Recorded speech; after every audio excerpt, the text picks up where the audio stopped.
வணக்கம். இன்றைய வானிலை தகவல் தமிழக பகுதிகளில் மேல்நிலவும் வளிமண்டல கீழடுக்கு சுழற்சி காரணமாக தமிழ்நாடு, புதுவை மற்றும் காரைக்கால் பகுதிகளில் ஒரு சில இடங்களில் இடி மின்னலுடன் கூடிய லேசான மழை முதல் மிதமான மழை பெய்யக்கூடும்.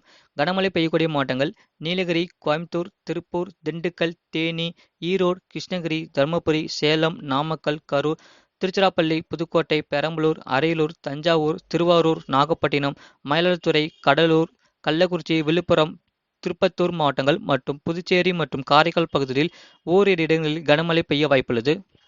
வருகின்ற நாட்களில் தமிழகத்தில் மாலை மற்றும் இரவு நேரத்தில் மிதமான மழை முதல் கனமழை பெய்ய வாய்ப்புள்ளது. எந்தெந்த மாவட்டங்களுக்கு மழையானது பதிவாகக்கூடும் அதை சொல்லி நம்ம பார்க்க போறோம். வேலூர், திருப்பத்தூர், ராணிப்பேட்டை, திருவண்ணாமலை மாவட்டத்தில் ஒரு சில இடங்களில் மிதமான மழை முதல் கனமழை பெய்ய வாய்ப்புள்ளது. சேலம், கரூர், நாமக்கல் மாவட்டத்தில் ஒரு லேசான மழை பெய்யக்கூடும். திருப்பூர், ஈரோடு மாவட்டத்தில் சில இடங்களில் மிதமான மழை முதல் கனமழை பெய்ய வாய்ப்புள்ளது. கிருஷ்ணகிரி, தருமபுரி மாவட்டத்தில் அநேக இடங்களில் கனமழை தீவிரமாக வாய்ப்புள்ளது. அதேபோல சென்னை, திருவள்ளூர், காஞ்சிபுரம், செங்கல்பட்டு மாவட்டத்தில் சில இடங்களில் மிதமான மழை பெய்யக்கூடும். விழுப்புரம், கள்ளக்குறிச்சி, கடலூர், புதுச்சேரி மற்றும் காரைக்கால் பகுதிகளில் ஒரு சில இடங்களில் மிதமான மழை முதல் கனமழை பெய்ய வாய்ப்புள்ளது.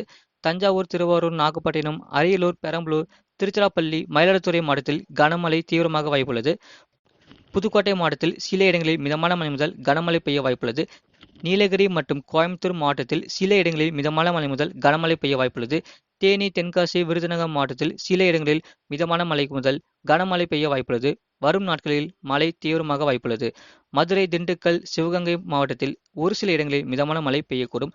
ராமநாதபுரம், தூத்துக்குடி, திருநெல்வேலி, கன்னியாகுமரி மாவட்டத்தில் ஒரு சில இடங்களில் மிதமான மழை முதல் கனமழை பெய்ய வாய்ப்புள்ளது. சென்னையை பொறுத்தவரை அடுத்த 2 மாதத்தில் வானம் ஓரளவு மேகமுடன் காணப்படும். நகரின் ஒரு சில பகுதிகளில் லேசான மழை பெய்யக்கூடும். மீனுக்கான எச்சரிக்கை மன்னார் வளைகுடா மற்றும் அதனை ஒட்டிய குமரிக்கடல் பகுதிகள், இலங்கைக்கு தெற்கே உள்ள தென்மேற்கு வங்கக்கடல் பகுதிகளில் சூறாவளி காற்று மணிக்கு 40 முதல் 50 கிலோமீட்டர் வேகத்திலும் வீசக்கூடும். இடையிடையே 60 கிலோமீட்டர் வேகத்திலும் வீசக்கூடும். இது போன்ற செய்திகளை உடனுக்குடன் அறிந்து கொள்ள மறக்காமல் நம் சேனலை சப்ஸ்கிரைப் செய்யுங்கள், மற்றவர்களுக்கு ஷேர் செய்யுங்கள்.